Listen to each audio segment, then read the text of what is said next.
schedule, mimic, analyze. These are the 3 things that you need to do for every GMAT mock that you take. Let's break it down. First, schedule. Are you planning to take the GMAT at 8 a.m.? Then make sure you're scheduling a mock in the morning as well. Planning for a 3 p.m. GMAT, then schedule a mock in the evening. You want to match the energy levels that you're likely to feel in the test. That way you will know, is this a meaningful time slot to begin with?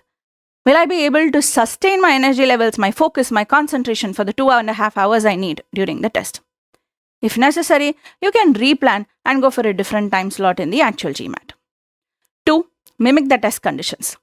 Get buy-in from your family members. There is absolutely zero leeway for someone to come into the room and say, hey, can you just give me a minute of your time when you're in the middle of a mock? You need silence, you need focus, you need to mimic the test center conditions, and you need to make sure you take the GMAT mock in a single setting, not quant on one day, verbal on the other day, and take a 10-minute break in between as well. 3. Analyze.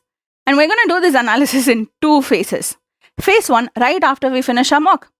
So a 2.5 hour mock is actually 3.5 hours of your time that you're going to set aside. Why do we need to do it immediately? The next day, when you sit for an analysis, you will not remember. Why were you stuck on a particular question? Why did it take you 4 minutes? Why did you pick C instead of D for this question?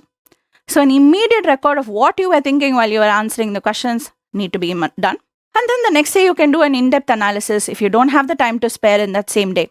That way, you can identify the weak areas, and then you can set 3 days aside to work on it, scoring better in this next mock. So do you remember the 3 things you need to do?